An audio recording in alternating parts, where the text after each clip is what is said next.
한국문학 대표작 선집 채만식 탁류 15. 흘렸던 씨앗. 7월과 8월은 그럭저럭 지나갔고 더위도 훨씬 물러가 마음부터 우선 가을이거니 여겨지는 9월이다. 장마가 스쳐간 처마 끝의 하늘이 좁다란 대로 올려다보면 정신이 들게 푸르다. 들 앞 화분에는 국화가 망울이 앉고 억척으로 마당 한 귀퉁이를 파 일궈 심은 다알리아가 한 길이나 탐지게 자랐다. 재호는 이제 며칠 아니면 당하는 추석의 단풍절에 금강산이나 모처럼 둘이서 휙 한번 다녀오자고 벼르고 있다. 해서 즐기자면 마음껏 즐길 수 있는 가을이다. 그러나 초봉이는 저놈 다알리아에게 빨갱이가 피려느냐 노랭이가 하얀 놈이 피려느냐 하고 속으로 점치면서 기쁘게 기다릴 경황조차 없이 마음은 어두워 가기 시작했다. 초봉이는 지난 5월 군산에서 고태수와 결혼하던 바로 전날 여자의 타고난 메달 행사 무엇을 마치었다. 그랬으니 날짜야 처보나마나 늦어도 6월 금음정께까지는 그게 있었어야 할 텐데 그냥 걸러버렸다. 처녀쪽에는 한 번도 걸은 적이 없었다. 그러나 6월 금음, 그때가 마침 재호와 새살림을 시작해서 수수하기도 했거니와 일변 결혼을 하면 그런 변조도 생긴다더니 그래서 그러나 보다고 심상이 여기고 말았다. 그 다음 달인 7월 금음께도 역시 감감, 소식이 없고 그냥 넘겨버렸다. 가슴이 덜컥 내려앉았으나 설마 그랬으랴 하는 생각으로 하루 이틀 매달같이 기다리는 동안에 8월이 다 가도록 종시 소식이 없고 말았다. 9월로 접어들더니 그제는 분명한 임신의 징조가 보였다. 그것은 여자의 직감이기도 하려니와 그의 모친이 막내둥이 병주를 포태했을 때 여러 가지로 변화가 생기던 것을 본 기억도 도움이 되었다. 맨 처음 신 것이 많이 먹혔다. 신 것 중에도 살구가 그놈이 약간 설 익는다 해서 시큼한 놈을 실컷 좀 먹고 싶은데 철이 아니라 할 수 없이 나스미깡을 사다가는 이빨이 뻐득뻐득 하도록 흠씬 먹었다. 한 번은 여느 때는 즐겨 하지도 않는 두부가 금시로 먹고 싶어서 식모를 시켜 한 목에 열모를 사다가는 일변 절여다가 기름으로 부치면서 집어 먹으면서 한 것이 두부 열모를 다 먹어냈다. 식모가 그걸 보더니 빈들빈들 아씨 애기 서시나 배유 하는 것을 새수 빠진 소리 작작 하라고 지천을 해주었다. 이 허천 들린 것 같이 음식 먹고 싶은 증세가 지나고 나더니 이번에는 입덧이 나서 구역질이 자꾸만 넘어오고 가슴이 체한 것처럼 거북하기 시작했다. 밥맛은 뚝 떨어지고 그렇지 않아도 여름의 더위에 시달려 쇠약해진 몸이 더욱 기운을 차리지 못하고 휘휘 휘둘렸다. 그러나 이런 몸의 고통쯤은 약과였었다. 고태수와 결혼을 하고 장영부한테 열흘 만에 겁탈을 당하고 다시 보름 만에 박재호를 만났으니 대체 이게 누구의 자식이냔 말이냐. 요행 재호의 씨라면 더할 나위 없이 좋은 일이다. 그러나 태수의 씨라면 딱한 노릇이다. 그렇지만 재호는 속이 튄 사람이라 그런 이해야 해줄 테니 그런대로 괜찮다 치더라도 만약 불행해서 형부의 씨이고 보면 생각하면 기가 딱 질렸다. 방금 제 뱃속에 형부와 똑같이 생긴 것 하나가 들어 있거니 싶고 오싹 몸소리가 치이곤 했다. 대체 네 자식이냐? 아무리 답답해도 미리서 알아낼 재주는 없었다. 고가의 자식일 수도 있으면서 아닐 수도 있고 박가의 자식일 수도 있으면서 아닐 수도 있고 장가의 자식일 수도 있으면서 요행 아닐 수도 있기는 하고 그러니 분가는 결국 낳아 놓은 다음에라야 나설 것이다. 그러나 만일 낳아 놓고 보아서 재우면 재우를 태수면 태수를 닮았다면 이거니와 형부를 닮았다면 그것은 해산이 아니라 벼락을 맞는 것이요. 자식을 낳아 놓는 게 아니라 구렁이같이 징그러운 고깃덩이를 낳아 놓은 것일 것이다. 제호한테도 낯이 없을 뿐 아니라 천하에 그것을 젖꼭지를 물려가면서 기르다니 죽으면 죽었지 그 짓은 못한다. 혹시 아무도 닮지 않고 저만 택해 주었으면 해롭지 않을 듯 하기는 하나. 그러고 보면 이게 네 자식이냐는 것을 분간 못할 테니 안 될 말이다. 애비 모를 자식을 낳아 놓았다가 가령 제호가 그런 속저런 눈치를 모르고 제 자식인 양 조이 기른다 하더라도 남의 계집으로 앉아서는 차마 민망해 못할 노릇이다. 그뿐더러 애비 모르는 자식이 애비 아닌 애비를 애비로 부르게 하는 것도 본심 있고야 더욱 못할 짓이다. 그러면 이를 장차 어떡하나? 미장이의 비비 송곳같이 천착을 한 끝에는 애가 바타 이렇게 자문을 하는 것이나 역시 시원한 대답은 나오지 않고 되레 더 무서운 골로 궁리는 빠져 들어가던 것이다. 비록 석 달밖에 안 된 생명이지만 그렇더라도 그걸 밟아 죽이는 것은 죄로 갈 짓은 죄로 갈 짓이나 뒷일을 두루 각답은 않게 하자면 역시 낫지 않는 것이 옳겠다는 것이다. 생각이 이에 미쳤을 때 그는 두려움에 몸을 떨었다. 그러나 두려워도 차라리 그 두려움에 취하고 싶었다. 더욱이 재호가 임신을 한 눈치를 챌까 봐서 애가 쓰였다. 그래 더구나 모모면 모모를 진작시켜 버리든지 해야겠다고 초초히 결심을 하고 말았다. 하나 그렇게 결심을 했어도 그놈을 시행하자니 어려운 고패여서 선뻑 손이 대지지가 않았다. 그리하여 몸은 담뿍 지쳤는데 마음 또한 암담하고 일변 초초하여 살림이고 좋은 가을이고 통이 경황이 없었던 것이다. 제중당에 석 달 있었던 빈약한 경험과 막연한 상식의 힘으로 모모모모 즉 모모모라는 약을 알아내기에 초봉이는 보름 장간이나 애를 썼다.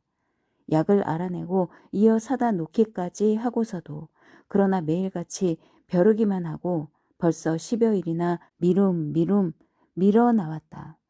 10월 열흘 깨다. 이제는 배가 제법 도독히 불러올라 손으로 옷 위를 만져도 그럴싸했다. 아침인데 재호가 조반상을 봤더니 요새 어찌 신색이 많이 못됐어. 어디 아픈가? 하면서 딴속 있어 호물호물 웃는다. 초봉이는 가슴이 뜨끔했으나 아마 그새 여러 날 횟배가 아프더니 그래서 그런가 보다고 천연스럽게 둘러댔다. 횟배? 그럴 리가 있나? 아무려나 오늘 나하고 병원을 가든지 S군을 청해 오든지 해설랑 진찰을 좀 해볼까? 싫어요. 초봉이는 잘겁해서 절로 소리가 보풀스럽다. 저런 병개가 있나? 몸 아픈 사람이 그래 진찰을 해보자는데 그렇게 쏠 건 무어람? 응? 그러지 말고 자. 어서 밥 먹고 이쁘게 단장도 하고 그래요. 그럼 병원에 다녀오다가 내 조선호텔 한탁 쓰자느리. 싫대도 그래요. 저런 고집이 있을라고. 그럼 병원이 싫거든 일러로 오라고. 내라도 맥을 좀 짚어보게. 재호는 밥 먹던 손을 슬그머니 내민다. 초봉이는 물씬물씬 물러나면서 싫어 몰라 마구 할킬 테야 마구 하고 암상떨이를 한다. 우리 괭이가 어째서 저러고? 하하 그래 그럼 그만두지. 인전 다 알았으니까. 알긴 뭘 안다고 저래? 밉상이네. 그렇게 숨기려 들 거야 무엇 있누? 응? 제기랄 것 우리 괭이가 인전 벌써 애기 어머니가 된다한 말이었다. 저희가 미쳤나? 어이구 참 볼 수가 없네. 제기랄 것 나도 우리 초봉이 덕분에 막내둥이를 본단 말이지. 부끄러워요. 괜히 심심하니깐 사람 놀릴령으로. 놀리긴 남은 시방 좋아서 그러는데 재호가 좋아서 그런단 말은 그러나 공연한 말이고 유쾌해하는 것은 역시 농이던 것이다. 그는 진작부터 건의는 했었지만 간밤에야 그게 적실할 줄 알았는데 그러자 초봉이가 이렇게 풀풀 뛰는 걸 보고 여간만 시방 속이 뜨악한 게 아니다. 불명코 초봉이가 고태수의 혈육을 잉태했기 때문에 한사코 임신을 숨기려 들거니 미상불 전 남편이 죽은 지 겨우 보름 만에 내게로 왔었고, 그러니까 이번 임신이 노상이 전에 사람의 씨가 아니라고 할 수도 없으려니 싶었던 것이다.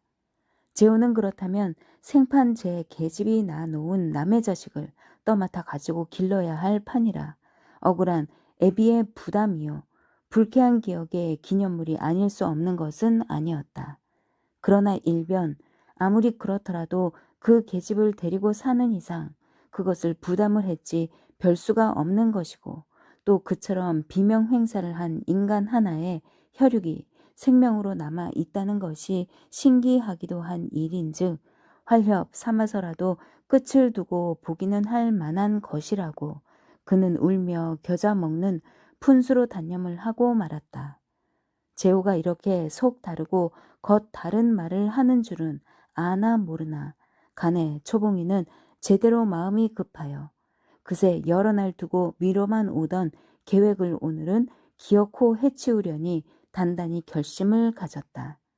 재호가 나가기가 바쁘게 장롱 옷사품에다가 잘 건사해 두었던 뭐뭐뭐를 찾아냈다.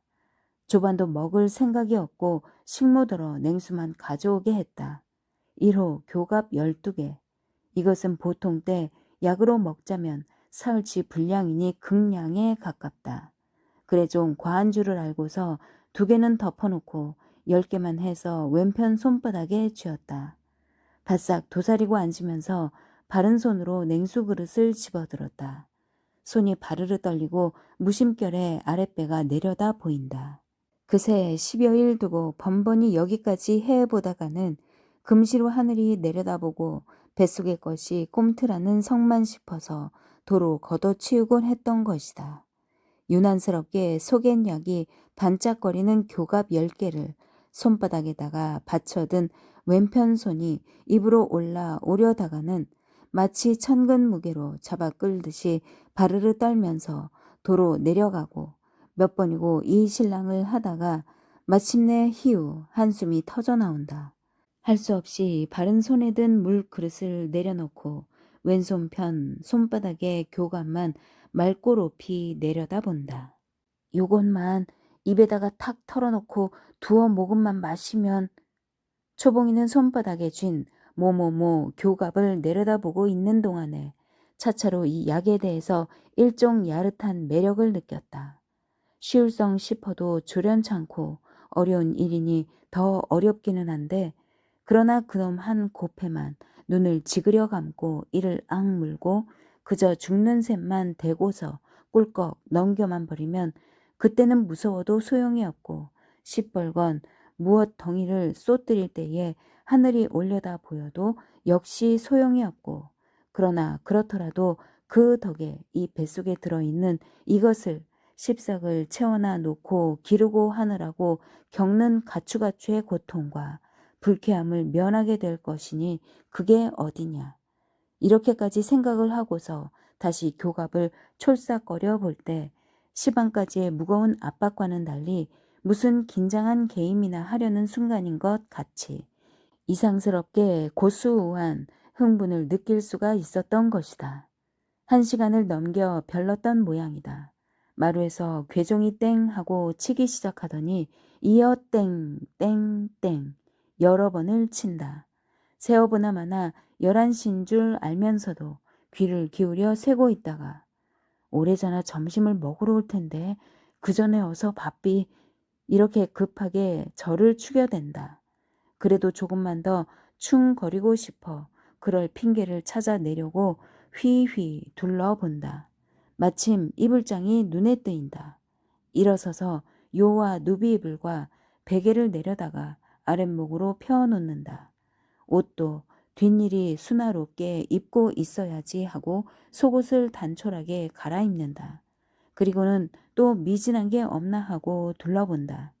그러나 정말 미진한 것을 염량해서 그러는 게 아니라 자꾸 더 충거리고 싶어서 그러는 제 마음을 제가 알았을 때는 이러다가는 죽도 밥도 안 되겠다고 저를 나무라면서 물그릇을 얼른 집어든다.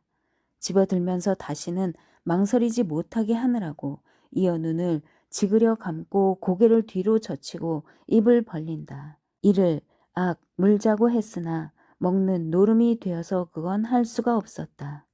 10개가 한꺼번에는 넘어갈 것 같지 않아 우선 반 어림해서 목구멍에 쏟아 넣고는 물을 마신다. 뿌듯했으나 그런 대로 넘어간다. 이제도 시원하다고 저를 조지면서 그 다음에 나머지를 다시 털어놓고 물을 마신다. 이제도 아까처럼 목구멍으로 뿌듯이 넘어갈 때에 연거푸 또 이렇게 조진다.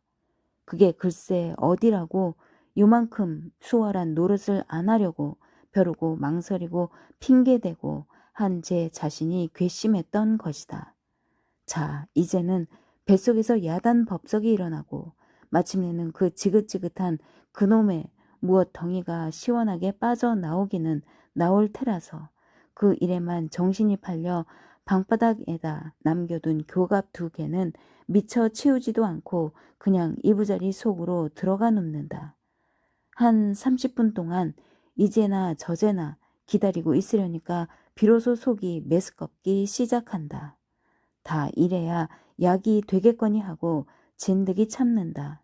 그러나 차차로 참기 어려울 만큼 속은 더 뉘웃거리고 아파오기까지 한다. 무엇이 수축되는 것도 약간 알 수가 있었다. 웽 하니 귀가 울고 머릿속이 휘휘 휘둘려 어지러워 나고 눈에 보이는 것이 모두 노래지고 한다. 정신이 가물가물하고 속 메스꺼운 것, 뒤틀리고 아프고 한 것이 점점 더 급해만 간다. 그래도 개우지 않으려고 정신 몽롱한 중에도 이빨을 악물어 가면서 참아내는 것이나 그 노력이 길지 못했던 것은 물론이다. 식모가 허겁지겁 회사로 달려와서 재호를 불러내어 아씨가 돌아가세요. 햇소리를 허세요. 정신을 못 차리세요. 하면서 대중 없이 주워 섬기는 바로 오정이 조금 지나서다. 뭐뭐를 시키려고 약을 먹었구나. 재호는 단박 속을 알아챘다.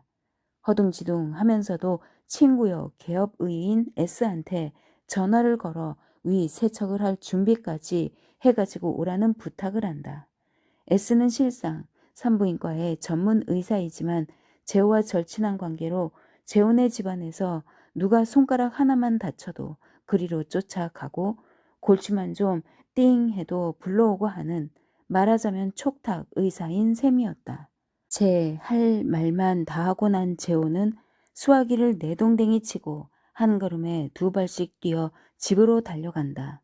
재호는 가령 무엇이 되었거나 이미 한번 어미라는 인간의 배를 빌어 생명의 싹이 트인 그것을 모체까지 위험한 독약을 먹어가면서 악착스럽게 무엇을 시키는 데는 동의를 않는 사람이다.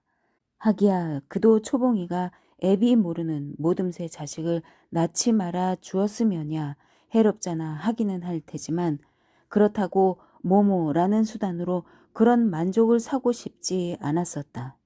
더구나 시방은 모모가 되고 안 되고는 차치하고 첫째 초봉이의 생명의 위험이 염려스러워서라도 그렇게 다급히 서두르지 않을 수가 없었던 것이다. 재호는 선뜻 부엌에 있는 개순물 통을 통째 집어들고 방으로 들어간다. 초봉이는 보니 정신을 놓고 펼쳐누워 숨도 쉬는 둥 마는 둥 확실히 위태해 보였다. 대체 무얼 먹었는고 하고 둘러보다가 방바닥에 2개 남아있는 교갑을 집어 뽑아 보고는 뭐뭐뭐인 줄 알고서 그래도 조금은 안심을 했다. 혹시 맥 무엇이나 먹지 않았나 해서 은근히 더 걱정을 하고 왔던 참이다. 많이 토했는지 식모가 걸레로 훔쳐낸 방바닥에 아직도 그대로 흥건히 괴어 있는 걸 보고 개순물도 퍼 먹이지 않고 맥만 짚고 앉아서 의사가 오기를 기다린다. 매우 초조하게 기다린 지 20분쯤 해서 S가 간호부까지 데리고 달려들었다. 우선 막상 몰라 위 세척을 하기는 했으나 역시 토할 것은 토하고 흡수될 놈은 흡수되고 했기 때문에 그건 별반 효험을 내지 못했다. 위 세척을 한 뒤에 이어 강심제와 해독제로 주사를 한 대씩 놓았다. 이렇게 하면서 자연 회복이 되기를 바랄 수밖에 별 도리가 없었던 것이다. 어때? 뒤어지지 않겠나? 그놈의 제기랄 것. 얼굴에 아직도 긴장이 덜 가신 채 재호는 S가 청진기를 떼어 들기를 기다려 물어보는 것이다. 제기를 하다니. S는 재호를 따라 마루로 나오면서 시치미를 따고 농담부터 내놓는다. 이 둘은 언제고 농을 않고는 하는 말이 슴슴해서 못배기는 사이다. 죽으면 죽고 살아나면 살아나는 게지. 어찌 그 제기라나? 베라먹을 게 어쩌자고 무엇을 그렇게 다뿍 집어 삼키더람. 재호는 S가 농담을 하는데 그래도 적잖이 마음을 놓고서 그와 마주 담배를 붙여 물고 앉는다. 무척 애를 쓴 표적은 금시 입술이 바싹 말라붙은 걸로도 알 수가 있다. 대장장이 집에 식칼이 없어 걱정이라더니 이건 재호 자네는 약장수 집에 약이 너무 많아서 성활세 그려? 여편네 무지한 것도 딱해. 재호는 시방 속으로는 S가 초봉에 임신한 걸 알까 봐서 은근히 애를 태우고 있다. 아무리 친한 S한텔 망정 초봉이가 무엇을 시키려고 이 거절을 했다는 눈치를 보이고 싶지 않았던 것이다.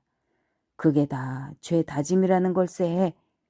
S는 재호가 꼼짝 못하는 게 재미가 있어 자꾸만 더 놀려주면서 환자는 잊어버린 것 같이 태평이다. 죄 다짐이라는 거야? 50전짜리 인찌기 약 만들어서 광고만 크게 내굴랑은 50원 10원 받아 먹는 죄다짐이야. 그래 자네네 의사놈들은 원은이 이 원으로 주사를 20원씩 받고 놔주지? 그리고 죄가 또 있지. 아인도 족한데 쯔바이 드라이씩 독점을 하고 지내고 응? 하나찌도 일이 5분는데 쓰나찌나 새나찌나 무슨 일이 있나? 옛 놈은 팔선녀도 데리고 놀았으리 제기랄 것. 그런데 자네 요샌 그 제기를 하루에 몇 번씩이나 하나? 안방에서 간호부가 깔깔 웃고 식모는 킥킥 웃음을 삼킨다.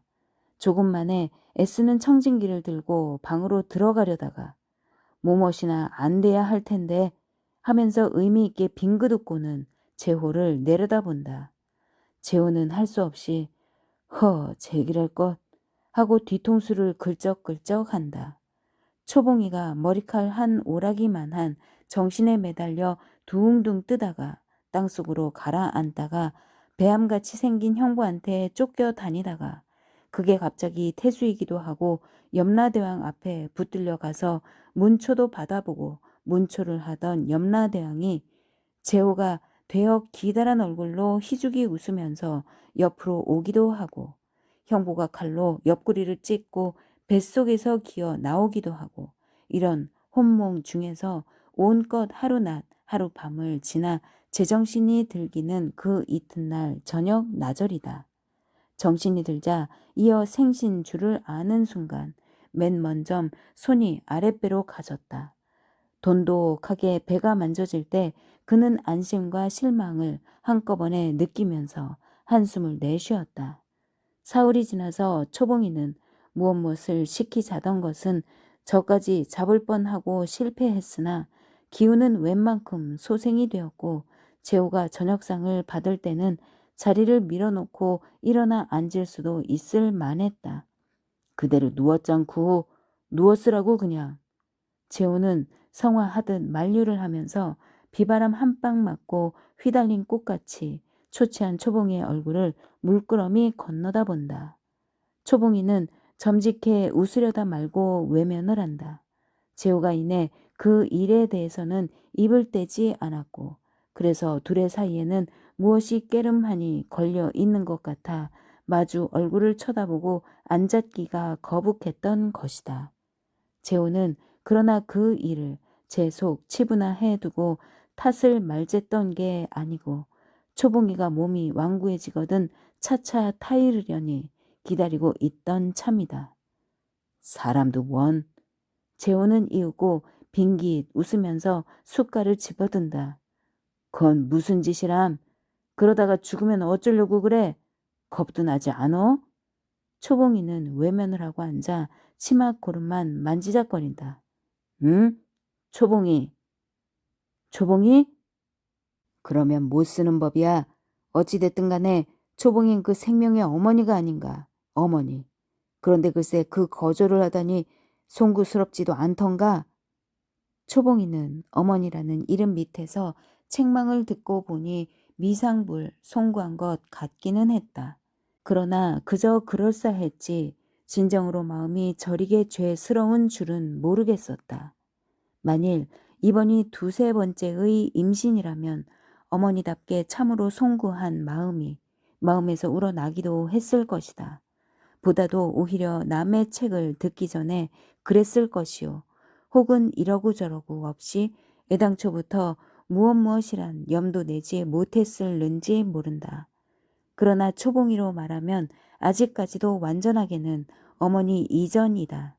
따라서 가령 이렇게 말썽 붙은 임신이 아니고 순리의 결혼으로 순리의 임신을 했다 하더라도 겨우 넉 달밖에 안 된 뱃속의 생명에 대해서 제법 어머니다운 애정과 양심은 우러날 시기가 아니었었다. 그러한 때문에 무엇을 시키려고 약을 들고 앉아서 참아 먹지 못하고 두려워한 것도 단지 막연하게 액색한 짓, 죄를 짓는 일에 대한 인간으로서 마음 약한 여자로서 그리 했던 것이지 옳게 어머니다운 양심이나 애정이 나는 극히 무력해서 당자 자신도 의식치 못할 만큼 모호했던 것이다. 그처럼 초봉이한테 있어서 어머니다운 애정이나 양심이 희박한 것은 그것이 초봉이의 살로서 느낄 것이 아니고 남의 말이나 남의 일을 다만 듣고 보아서 알아낸 습관으로서 생리 이전인 때문인 것이다. 그렇기 때문에 시방도 너는 어쨌든 그 생명의 어머니가 아니냐 고 뼈 아플 소리를 들어도 단지 남이 부끄러웠지 제 마음에 걸리진 않던 것이다. 그리고 말이야 초봉이 글쎄 재호는 실상 오금 두어 나무라는 것이 아니고 종시 부드러운 말로 타이르는 말이다. 세상 일을 그렇게 억지로 해 데려들면 못 쓰는 법이야. 영리란 건 실패하는 장본이니깐. 알겠나? 아 글쎄 그것도 운명이요. 운명이면 다 하늘의 뜻인데 그걸 이 우리 약비한 인간의 힘으로다가 거역할래서야 될 말인가. 그저 순리 그놈이 우리한테는 제일 좋은 보배거든. 응? 알아들어? 알겠지? 네. 막연해서 알 수도 없고 귓속으로 잘 들어오지는 않아도 재우쳐 조지니까 초봉이는 마지못해 대답을 하는 것이다. 나는 말이지 이 박재호는 말이야. 괜찮어. 아무렇지도 않어. 어째서? 우리 초봉이가 낳아주는 거니 남의 자식 그거 하나 기르지? 남의 개구멍 바지도 좋다고 기르더라. 아무렇지도 않어. 일 없어. 재호는 지금 초봉이의 뱃속에 들어있는 것이 고태수의 혈육이라고 영영 그렇게 치고서 하는 말이오. 또 그럴 수밖에는 없었다. 그러니까 초봉이도 이것 봐요 초봉이. 말씀하세요. 초봉이도 말이야. 실은 사람의 자식을 낳아서 기르느니라 생각을 하지 말고 응? 그저 사람 인간을 하나 낳아서 기르느니라 이렇게 생각을 하란 말이야. 그냥 사람 그냥 인간 말이지 응? 알겠어? 그리고 이다음엔 다시 그런 긴찮은 짓은 않기야 응? 재호는 초봉이한테로 얼굴을 들이대면서 대답을 조르듯 않겠나? 네. 재호는 다지고 초봉이는 다짐을 두고 하는 맥인데 다짐이야 두나 마나 다시는 그럴 생심이 날 것 같지도 않았다. 그래 그래야 하고 말고. 재호는 밥을 씹다가 말고 기다란 얼굴을 연신대고 끄덕끄덕. 그래야만 우리 착한 초봉이지 그렇지? 허허. 저 입에서 밥 쏟아져요. 초봉이는 일껏 점잔타가 도로 껄껄대고 수선을 떨고 하는 게 밉살스러워서 핀잔을 준다. 어? 괜찮아. 그거 어때? 아무개 자식이면 어때? 사람이 새끼 한 마리 낳아서 기르는 건데 그런 걸 글쎄. 거 모두 그래서 치마 두른 인종은 속이 옹색하다는 거야. 허허 제기랄 것. 그 뒤로 초봉이는 뱃속의 것이 걱정이 될 때마다 재호가 가르쳐준 주문을 외웠다. 아무개 자식이면 어때? 사람의 새끼를 하나 낳아서 기르는 건데. 일 없어. 괜찮아. 이것은 아멘이나 나무아미 타불과 같이 그 순간순간만은 단념과 안심을 주는 효과를 가지고 있었다. 물론 오래 가지도 못하고 그래서 모모 같은 효과밖에 없기는 했지만 가을이 여물듯이 애벤 초봉이의 배도 여물어 갔고 그 해가 갈려 한겨울의 정월과 2월이 되자 사뭇 북통같이 불러올랐다. 3월 보름께 가서는 산파가 앞으로 닷새면 회복을 하겠다고 말했다. 그래 예정대로 에세 산실에 입원을 했다. 3월 20날 밤이 깊어서 마침 봄이 올 테라 생일만은 좋을지 몰라도 속절없이 떨어진 목숨이건만 그래도 어린 것은 부둥부둥 머리를 들이밀고 세상 밖으로 나오기 시작했다. 내가 만일 너를 안다면 그리고 내가 나오는 얘가 어딘 줄을 안다면 너는 탯줄을 훑으려 잡고 매달리면서 나는 싫다고 울며 발버둥을 치리라마는. 초봉이는 이런 생각을 하는 동안에 거꾸로 있던 놈이 한 바퀴 휙 돌고 돌아서는 뿌듯하게 나오려 하자 모체의 고통은 점점 더하다가 필경 절대의 고폐까지 이르렀다. 초봉이는 이렇게도 들이조지는 무서운 고통이라고는 일찍이 상상도 못했었다. 배를 눌러 터뜨린다든지 몽둥이로 팬다든지 어디를 잡아 찢는다든지 하더라도 가령 배가 터지면 터졌지 한 번 터진 다음에는 오히려 아픔이 덜리고 후련할 텐데 이건 쫀득이 누르는 채 조금도 느꾸지 않고 끝없이 계속이 되니 견디는 수가 없었다. 눈이 뒤집히고 정신이 아찔아찔하여 옆에서 의사와 간호부와 재호가 무엇라고 떠들기는 하나 알아들을 경황이 없었다. 옹골진 속은 있어 소리를 지르지 않으려고 이를 악물었으나 그래도 응 소리가 이빨 새로 새어나온다. 위로 제왕을 비롯하여 아래로 행렬병 사망자에 이르기까지 인간의 생명이 소중하다는 소치는 적어도 그 절반은 그가 모체로부터 세상에 나올 때에 모체가 받은 절대의 고통과 결사의 모험의 값인 때문인지도 모르겠다. 초산이라 그러기도 했겠지만 분명한 난산이었었다. 2시간을 삐대고 나서 다시는 더 참을 수 없는 고비까지 이르자 초봉이는 눈앞에 아무것도 보이지 않고 입만 딱딱 벌어졌다. S는 할 수 없이 스코폴아민 주사를 산모에게 놓아주었다. 효과만은 신속하여 초봉이는 바로 마취가 되고 수월하게 해산이 되었다. 초봉이가 다시 정신이 들었을 때는 아래가 한 토막 무너져 나간 것 같이 허전하고 얼얼했다. 낳기는 낳았지? 대체 어디서 솟아났는지 마치 대령이나 했던 것처럼 맨 먼저 이렇게 착 안심부터 되었던 것이다. 어떻게 생겼을꼬? 이어서 이런 호기심이 그것 역시 어느 구석이라 없이 절로 우러나던 것이다. 바로 낳기 바로 전까지도 내내 형부를 닮았으면 하던 공포와 불안은 웬일인지 차례가 더디어 훨씬 만에 어떻게 생겼을꼬 하는 호기심에 연달아서 비로소 가벼운 공포라고도 할 정도도 못 되고 아주 가벼운 불안으로서 떠오르는 것은 초봉이 제가 생각해도 되레 이상했다. 정신이 좀 드나? 허허. 재호가 기다란 얼굴을 바싹 들이대면서 희죽희죽 웃는다. 속 없는 위인 무엇이 저리 좋은고? 초봉이는 기운도 없으려니와 재호가 보기 싫어서 눈을 도로 감는다. 그러자 마침 저편에서 응애 하고 우는 애기의 울음소리. 어떻게나 응애 우는 소리가 간드러지고 예쁘던지 초봉이는 놀란 것처럼 눈을 번쩍 뜬다. 확실히 그는 한 개 경희를 즐기려는 무렵의 긴장을 느끼지 않을 수가 없었다. 응애!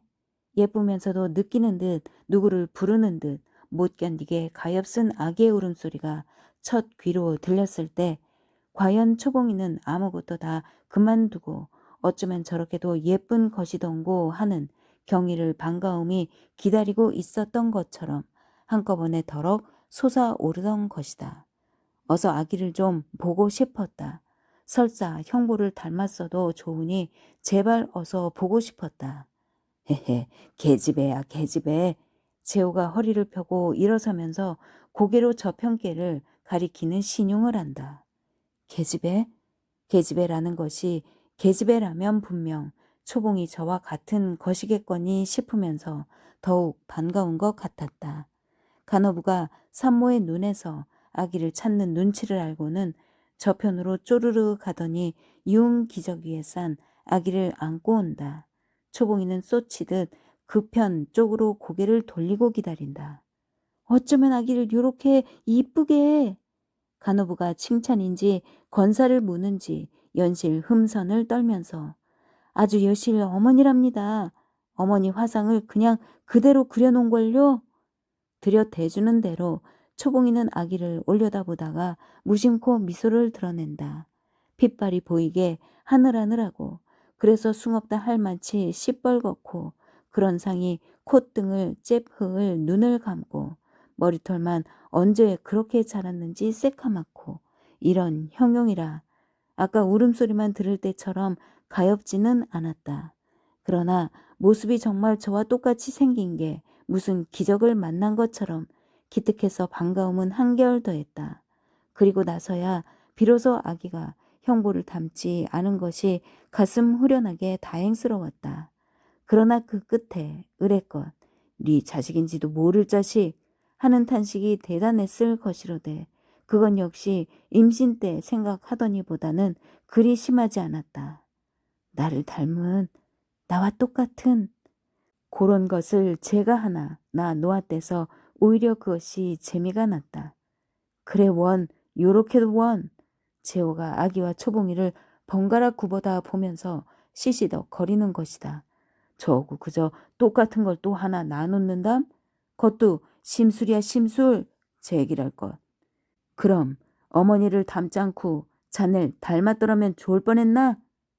의사이스가 재호를 구슬려주는 소리다. 그 말에 재호는 속으로 원천만에 이게 네 자식인데 하고 어처구니가 없었으나 그런 내색은 물론 드러내지 않고 아무렴 아범을 탁해야지. 저 기다란 얼굴 처치가 곤란할걸? 한 토막 잘라놓고서 시집을 가야 안나. 허허 그건 그런 불편이 있나? 허허 제기랄 것. 재호는 그래도 얼마만큼은 마음이 흡족해서 연신 짓거리고 수선을 피우고 하던 것이다. 그는 초봉이더라야 다 아무렇지도 않다고 말로는 그랬지만 막상 어린 것이 제 애비 고태수라는 그 사람을 닮아가지고나 나오게 되면 그런 불편한 노릇이 있으랴 싶었는데 공평하게 마련이 되느라고 어미 초봉이 만을 닮았으니 안심이라고 하자면 아닐 것도 아니었었다. 이튿날 저녁 늦어서 초봉이는 처음 아기를 안고 젖꼭지를 물릴 때 비로소 어머니가 된성 싶었다. 요새 어디 좀 예쁜 데가 없나 하고 혼자 웃으면서 자꾸 들여다본다. 생긴 게 아직 그 꼴이어서 예쁘다고 할 데는 없어도 예쁜 것 같기는 했다. 아기는 무엇이 배는지 안 배는지 몰라도 눈을 뜨기는 뜨고 아릿아릿 하다가 젖꼭지를 입에다 대주니까 입술을 오물오물 하더니 언제 배웠다고 답신 물고서 쪽쪽 젖을 빨아들인다. 그게 어떻게나 재미가 있는지 깨가 쏟아지는 것 같았다. 스코폴라민의 여독을 말고는 초봉이는 산후에 다른 없이 몸이 소성되어 이 주일 후에는 퇴원을 했다. 재호는 초봉이도 위할 겸 저도 아기한테 초봉이를 뺏기지 않으려고 유무를 정하라고 권을 했다. 그러나 그새 벌써 아기한테 정이 들기 시작한 초봉이는 고개를 흔들었다. 아기 이름은 초봉이가 옥편까지 한 권 사다 달래서 열흘이나 뒤적거리고 궁리하고 하다가 송희라고 겨우 지었다. 썩 마음에 드는 이름은 아니라도 달리는 아무리 지어보려야 신통한 것이 나오지 않았다. 이름은 그렇게 해서 지었어도 성은 정말 정할 수가 없었다. 고가, 장가, 박가, 그놈 셋 중에 어느 놈인 것은 분명하나 그러나 단 셋 중에 하나 그걸 알아낼 일이 없었다.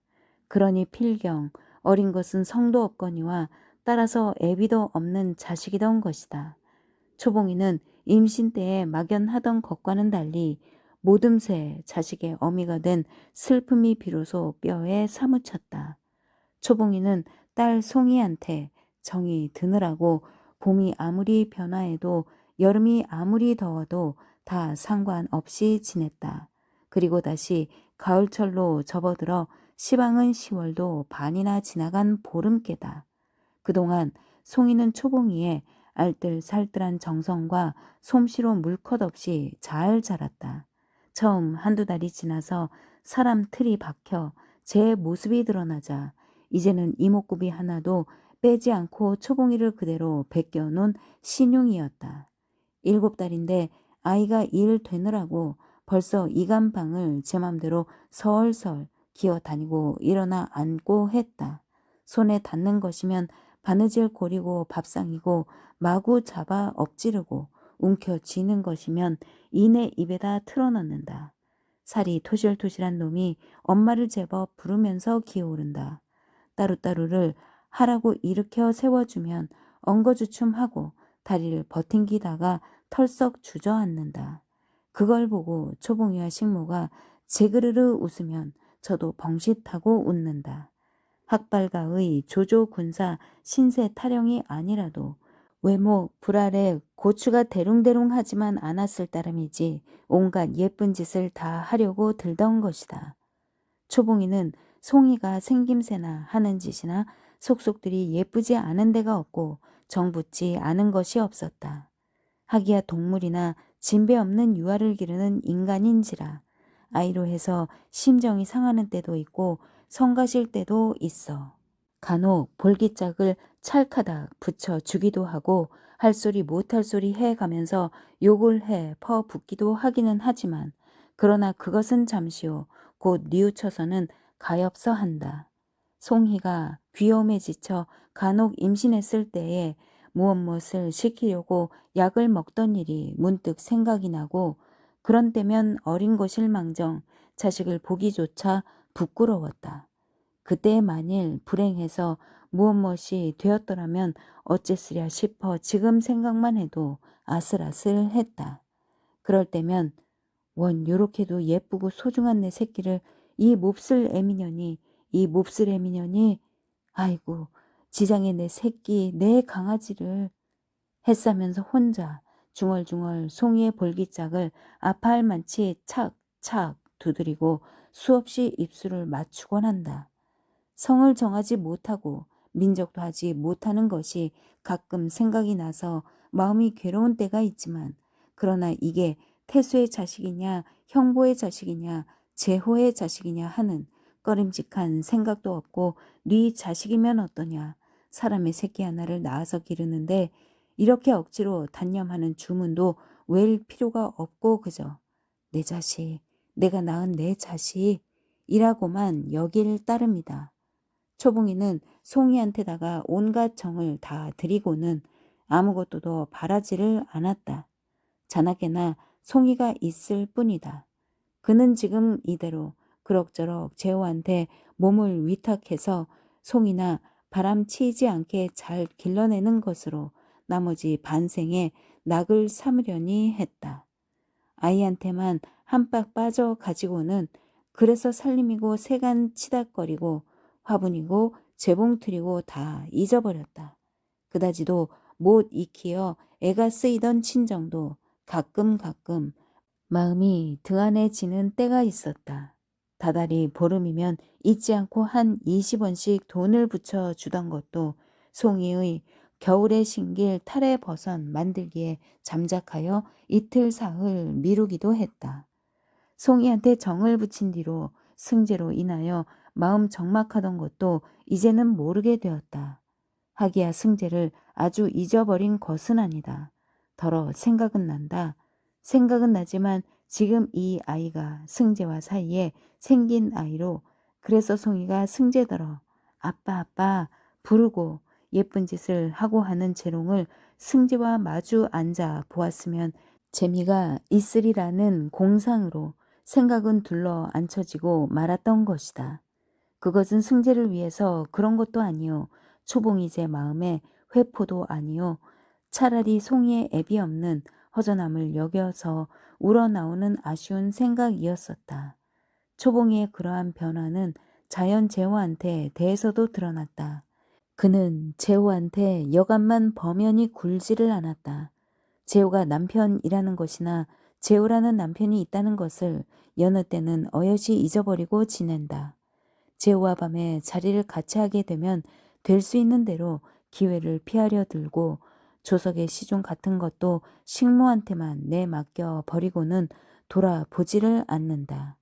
하기야 마음과 몸이 지나치게 송이한테만 쓰이는 중에 모르고 절로 그렇게 된 것이요, 일부러 한 짓은 아니지만 그건 어째서 그랬던지 간에 재호는 재호대로 밟히고서 꿈지럭 안 할 리는 없었던 것이다. 초봉이가 그러기는 여름철부터 와락 더 심했는데 재호는 사람이 의뭉하고 일일이 내색을 하거나 누구름을 하거나 하지를 않아서 망정이지, 그렇다고 우렁이 속 같은 속조차 없는 반은 아니었었다. 찌는 여름에 온종일 회사에서 일에 시달리다가 명색 집구석이라고 들어와야 도무지 부침성이 없다. 계집이라는 건 빽빽 우는 자식이나 차고 누워서 남편 채것이 들어와도 원두장이 쓴 오이 보듯 하기 아니면 제 할 일만 하고 있다. 그 일이 그리 소중하냐 하면 어린 것 기저귀쯤 갈아 채우는 것이다. 시원한 물수건 하나 적시어다가 주는 법 없고 기껏해야 식모가 나서서 새순물 한 대야 떠다가 든 질르기가 고작이다.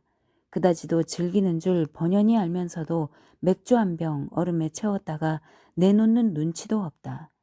저녁 밥상이 돼야 옷에서 쉰내나 푹 지르는 식모가 들어다 놓는 게 있던 구미도 다 떨어지고 어설프기란 고만이다. 마르고 방석이고 걸리는 게 기적이요, 어디로 코를 두르나 젖 비린내다. 밤이면 십자군의 계집인 듯이 정조 무장을 하기가 일쑤요, 그렇지 않으면 마지못해서 계집 노릇을 한다는 것이 청로의 계집보다 더 싱겁다.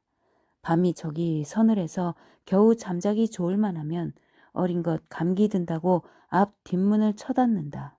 한밤중이고 새벽녘이고 옆에서 어린 것이 빽빽 울어 단잠을 깨놓는다. 그럴지라도 그게 내 자식이라면 귀엽고 소중한 맛에 그래 그래 견딘다지만 이건 생판 남의 자식을 가지고 그 성화를 받는단 말이다. 그런데다가 한술 더 떠서 아침에 조반상이라고 받고 앉으면 우리 송이 민적을 어서 어떻게 해야지, 이런 소리를 내놓는다. 기가 막혀서 말이 안 나온다. 그래도 좋게 무어라고 어물어물하면 실상 또 윤희와 이혼이 되지 않았으니 별수가 없기도 하지만 되레 암상을 내 가지고 들 복권한다. 그런 날이면 회사에 나가서도 온종일 기분이 좋지 않고 일에 마가 붙는다. 이러고 보니 재호는 결국 남의 자식을 낳아서 기르는 남의 계집을 먹여 살리느라고 눈 번이 뜨고 병신구실을 하는 셈이다.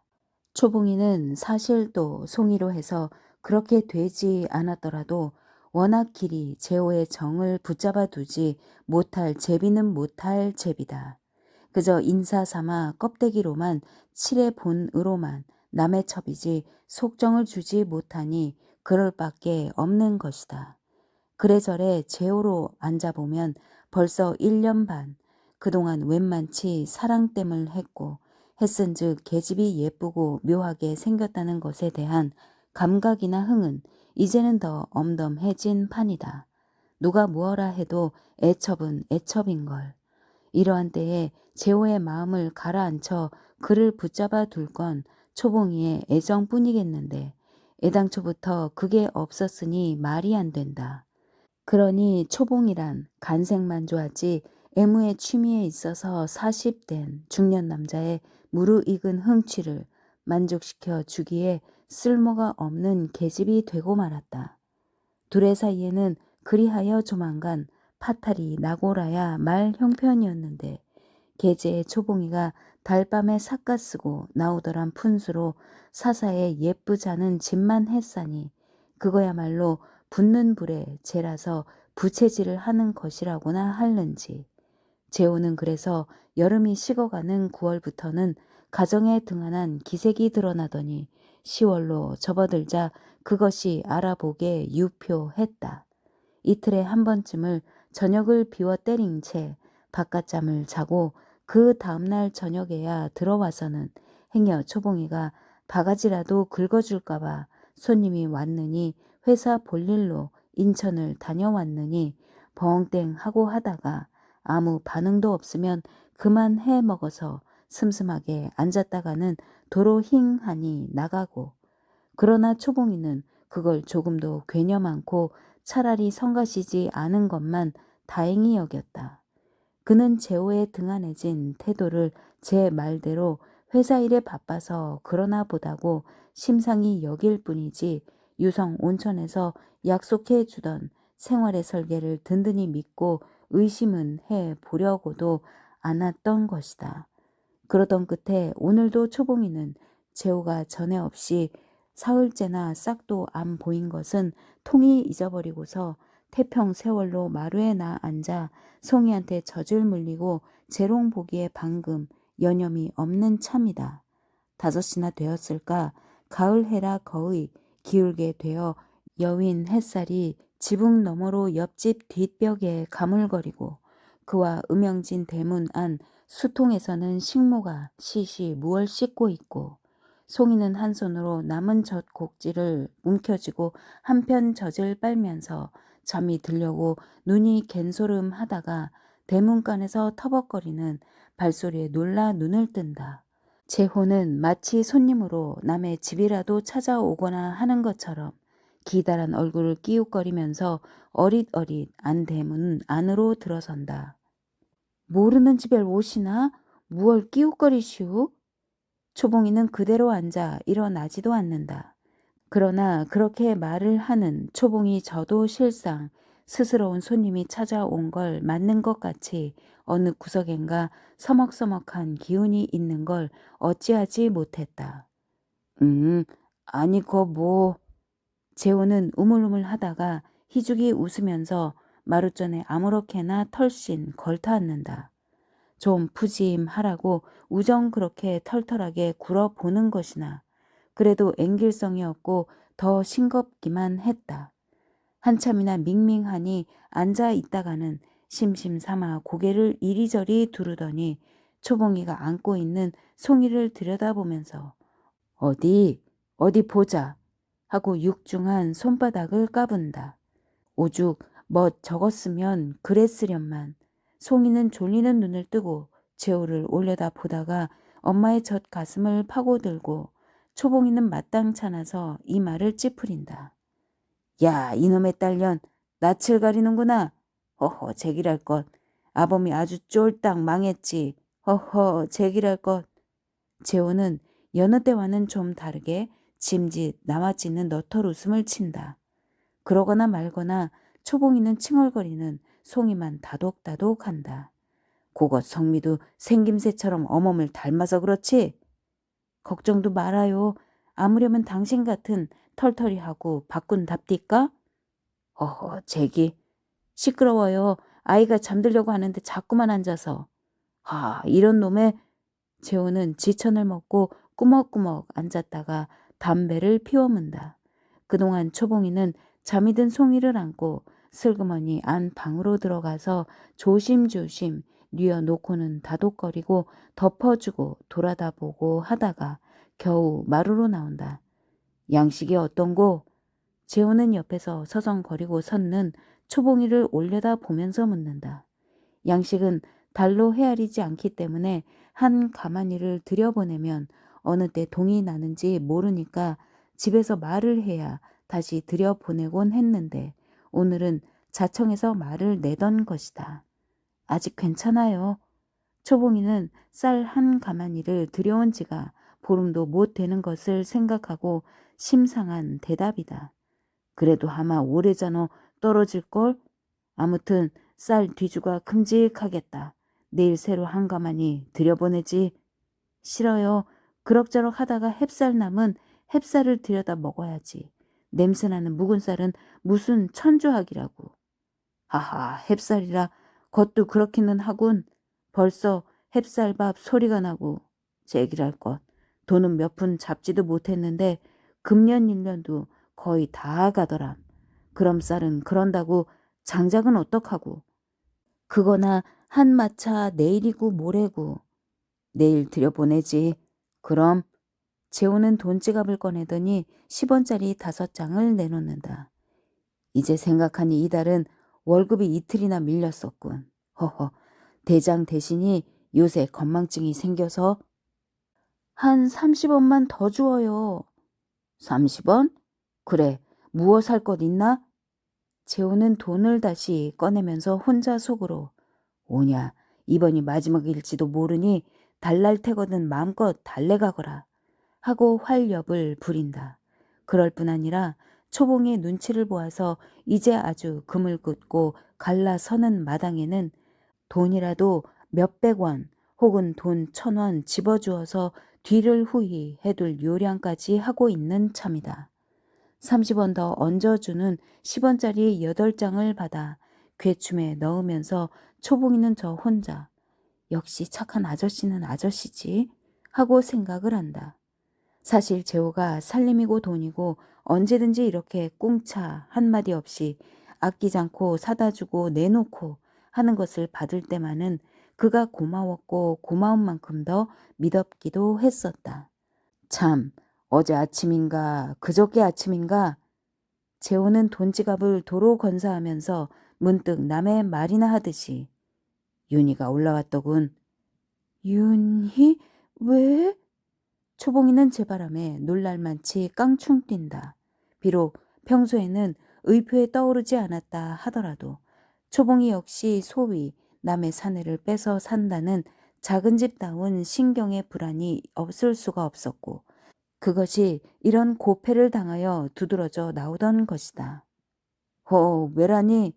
낸들 알 턱이 있나? 재우는 종시 아무렇지도 않게 코대답을 한다.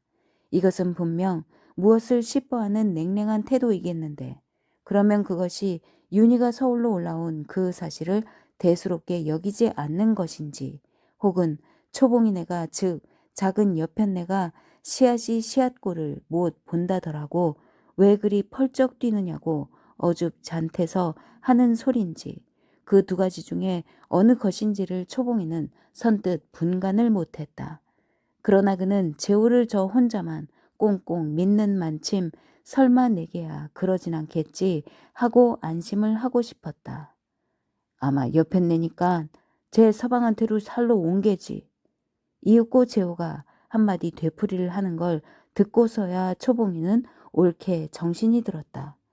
재호의 말이 그쯤 간다면 그러면 앞으로 윤희를 어떻게 할 테냐 하는 재호의 태도가 자뭇 문제다. 쟤까짓게 오면 무슨 소용 있나? 괜찮어. 일 없어. 어떻게 보면 이런 눈치 같기도 하다. 그러나 또 어떻게 보면 콧방귀를 뀌면서 그야 오는 게 당연하고 왔으니깐 살고 할 텐데 왠히 어쩌니 하는 내가 딱하지 않느냐 하는 눈치 같기도 하다. 같은 게 아니라 훨씬 더 근리한 성부르다. 그렇다면 일은 커두었다. 절대로 이런 일이 아니라고 국제조약과 한 가지로 계집 사내 사이의 언약은 저 싫으면 차 내던지는 놈이 장사요. 앉아 당하는 놈이 호소 무처라는 걸 모르는 초봉이는 우선 유성온천서 받은 좀먹은 수영을 오랜 기억의 밑바닥에서 꺼내놓고 뒤적거린다. 자, 여기 쓰이되 한 1년 두고 서둘러 이혼을 한 뒤에 나를 민정에 올려줌하고 한 대문이 있지 않느냐? 그런 것을 미룩미룩 이내 미뤄오다가 이제는 윤희가 저렇게 쫓아 올라왔으니 어떻게 할 요량이냐. 이혼을 하느냐? 만약 이혼을 못하면 나는 어찌하라며. 나도 나련이와 우리 송이의 민족은 어떡하라느냐. 이렇게 수영의 액면대로 죄다 캐고 따지고 하자면 아무래도 단단히 악다구니는 해야 할 테고 급기야는 윤희와도 맞닥뜨려 제호를 뺏으랴 차지하랴 해서 요란스런 싸움이 한바탕 벌어지고야 말 것 같았다. 그리고 물론 싸움을 사양치 않을 각오다. 정작 싸우게 되면 울고 돌아섰지 싸우지도 못할 성미이면서 우선 혼자서 방한 장담은 해두는 것이다. 하기야 제호라는 사내가 그대도록 뺏기고 싶지 않은 그리 탐탁한 사내더냐 하면 그런 것은 아니다. 차라리 아이를 기르는데 거리적거리는 물건짝이니 이 기회에 윤희에게로 도로 내주고 선뜻 갈리는 것도 무방은 하다. 그러고서 이를 악물고 나서면야 무슨 짓을 해서든지 송이 하나 못 길러가던 않을 자신도 없지 않다. 그러나 그건 할 수 없는 경우고 그런 위태스런 바람 앞에 송이를 안고 나서느니 보다는 그새처럼 평화롭고 안전한 온실 안에서 소중한 꽃 송이를 길러내야 하고 그것이 송이를 위하는 안전한 방책인 것이다. 그러니까 재호는 우선 뺏기지 말고 보아야 한다. 초봉이는 이러한데 그러나 재호의 배짱을 떠들고 들여다보면 대단히 구하는 상거가 멀다. 재호는 이맛적 와서는 윤희와 이혼할 생각은 없기도 하려니와 하고 싶어도 그게 그리 수월한 일이 아니다. 그건 고사하고 초봉이와 이렇게 딴 살림을 차린 줄을 윤희가 아는 날이면 큰 풍파가 일어나서 모두 뒤죽박죽이 될 판이다. 항차 회사에 증자를 하느라고 윤희를 속여서 그의 친정 돈으로 줄을 얼마를 사게 했기에 그러니 더구나 초봉이와는 하루바삐 손을 끊는 게 그저 상책인 것이다. 이제는 그러므로 켜속이 갈리느냐 안 갈리느냐가 아니라 갈리기는 꼭 갈리고야 말 개만 되었은즉 그럴 바이면 오늘 저녁 이 자리에서라도 자 사실이 약시 이만저만하고 이만저만한데 또 너와는 더 지내기도 싫어졌고 겸하여 너도 나와 살 맛이 덜한 눈치고 하니 그저 너는 너대로 나는 나대로 갈라서 잤구나 이렇게 이르고 일어서면 그만인 것이다. 사실 당장 그랬으면 싶고 또 그리 하자면 노상이 못할 것도 아니다. 그러나 영영 다급하면 몰라도 애초에 나이 어린 계집애를 더구나 의리도 돌아보지 않을 수 없는 동향 친구의 자식을 살자고 꿰어서 오늘날까지 데리고 살다가 속이야 어떻게 생겼든 겉으로는 그다지 탈 잡을 무엇이 없는 걸 그처럼 헌신짝 벗어내 던지듯 괄시를 하기는 두 뼘이나 되는 낯을 들고 좀채로 못할 노릇이기도 했다. 그리하여 차마 이 성가신 석고상을 박절하게 실이 내 손으로 내다 버릴 수는 없고 한즉 그저 비벼댈 언덕을 하나 만나 그걸 핑계 삼아서 갈라서든지 그도저도 못하면 아편장이 아편 끊듯이 서서히 두고라도 떼어 팽개치는 수밖에는 도리가 없다는 것이 시방 제호의 요량장이다. 그럼 어떡하시려우? 둘이는 제각기 제 생각에 잠겼느라고 한동안 말이 없다가 이윽고 초봉이가 입을 연다. 응? 재호는 오래된 이야기 끝이라 무슨 소린지 몰라 초봉이를 마주 보다가 겨우 알아듣고 씩 웃으면서 어떡하긴 무얼 그저 그렇고 그렇지 모두 성화야 성화 제기랄 것. 재호는 어물어물 씻어 넘기자는 것인데 초봉이는 종시 딴 점만 보느라고 그 말을 어떻게 하기는 뭘 어떻게 하느냐 그저 그러고 있으면 윤희 문제는 종차 다 요정이 날 텐데 에이 성가시여 이렇게 하는 말로 갖다가 알아듣는다. 그러고 보니 방금 혼자서 결이 나서 따지고 캐고 하던 것이 우스웠고 따라서 이제는 윤희가 서울로 올라온 것도 위협이 되지 않고 앞일도 종시 이런 착한 아저씨가 이때서 안심이 되곤 했다. 벌써 5시 반이라 어허 또 좀 나가봐야 하나? 제기랄 것. 재호는 꺼내보던 시계를 도로 집어넣으면서 기지개를 쓰고 일어선다. 재호가 일어서는 걸 보니 초봉이는 그가 시방 윤희한테로 가거니 생각하면 어쩐지 마음이 언짢고 그대로 놓아 보내기가 싫었다. 그건 단순한 무용만도 아닐 것이고 나그네 먹던 김칫국이나마 먹자니 더러워도 남 주자니 아까운 인심이라면 초봉이도 1년 넘겨 이태 가까이 살아온 이 사내가 명세 큰 여편네라는 것한테로 가고 있는 걸 보고 있기가 역시 그늘에서 사는 남의 작은 집답게 오기가 나지 않을 수도 없던 것이다. 왜 저녁 안 잡숫고?